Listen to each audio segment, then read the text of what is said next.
Hello, how's it going? This is Angelo here, and I'm giving my ceremonial speech. And the person who I'll be paying tribute to today is Elon Musk, and he is a business type person. He's CEO of many companies now, and he's very intellectual, very innovative, and he's a very pace setting individual that just wants to make the world a better place for both us and our world. So that's why I kind of idolize him and see him as the businessman I would aspire to be. So his early life, he was born in 1971 in South Africa. So this was the age kind of before technology was very booming and everything. And he bought his first computer at age 10, and he actually began to learn to program. And he made actually video games. When he was like 13, he'd program for video games, just simple ones like the two bricks on the side and all that, like Steve Jobs made. He was making simple games like that. And soon, when he turned 17, he moved to Canada with his grandparents to kind of get more educated in that American sense. And once he was able to graduate high school, he got accepted into the University of Pennsylvania. And after he completed his PhD there, he went to Stanford for computer engineering, or computer science, sorry. And once the internet boom hit, he actually dropped out of Stanford 2 days after getting there.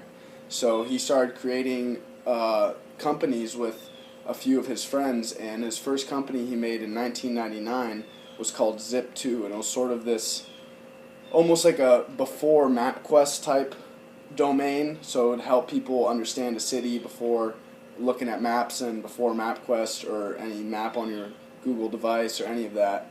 So he actually sold it for $304 million in 1999, and that was his first company he ever programmed with a few of his friends from Stanford. So this kind of is what was the domino effect that led him to become this great inventor, engineer, explorer, everything. He does everything. So then after that 1999 company, he actually invented PayPal with Peter Thiel, and that was in 2000, which was only a year later. So after he used that money that he acquired from Zip2, he threw it into PayPal, and next thing you know, in 2002, eBay acquires PayPal for about $1.2 billion. So since then, Elon Musk has not really had to worry about money or anything like that.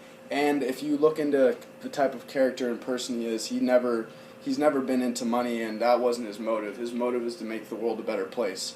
And this is right when, after he sold PayPal, he found that reason and that kind of essence or awakening inside of him where he said, you know what, I'm going to use my money to actually help our civilization grow and expand quicker than it could.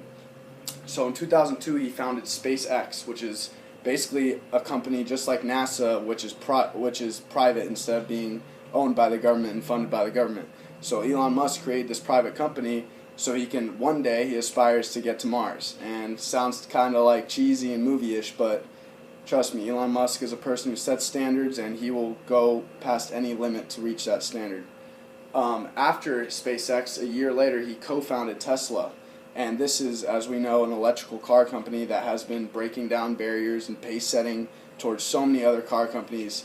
And I truly believe in a few years, they're going to be the competitor that no one can compete with, because they're so high-tech and so innovative with technologies that no other car company can just compete with. They really just can't stand with Tesla.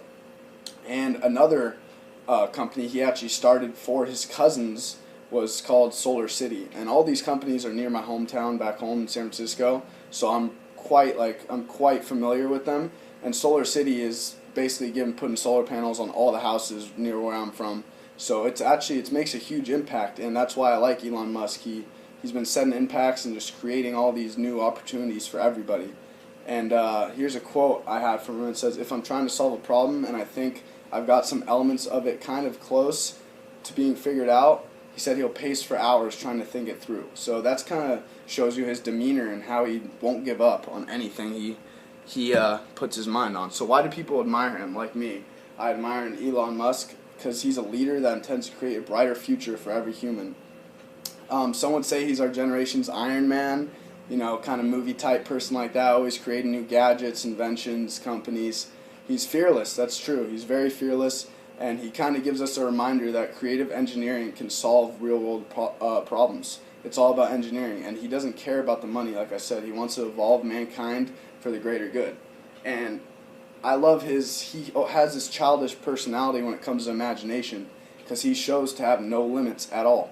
And he always pushes the status quo, which is something every citizen should do nowadays, since people are falling into the society status quo of all that other mumbo jumbo. But one of his coolest projects that he's actually trying to get started is called Hyperloop, and I'll be quick on this. It's a tube that he wants to build from San Francisco down to LA, and it'll take you 30 minutes to get there if you go on this tube, that's a transport train, and it's just a straight shot, and it goes like 700 miles per hour. And he actually had a bunch of college kids, graduates, engineers come together to manufacture pods, and he's doing all these contests to see who has the best pods for it. But long story short, basically he's making this into a reality, and people are astonished because when I drive to LA from San Francisco, it takes you 6.5, 7 hours. And he's making this thing where, okay, I could go purchase a ticket for $100 and get there in 30 minutes. So that's something that no one has ever, I don't think, has ever thought of or even thought was impossible. And another quote that he puts out is, when something is important enough, you do it even if the odds are not in your favor. So he's never afraid to take the risk, and he doesn't care about the penalties that come with the risk. Some of his qualities and some of his personality and qualities that make him the character he is that he's always calm and collective.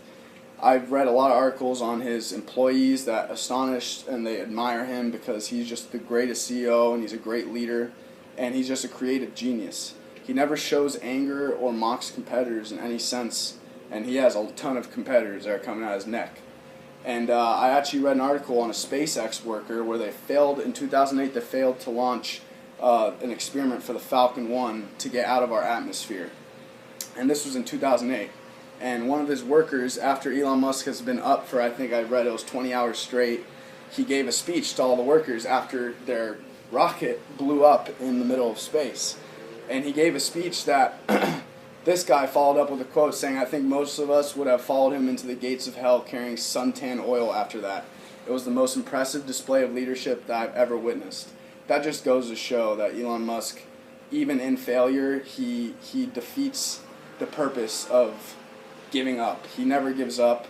Even if it doesn't matter to him because he has all the money you can dream of, he doesn't give up. And he could just be like anyone else and retire and go live the life with his family and kids, but he continues to push what he believes is possible, and he wants to make life better for every single individual like me and you.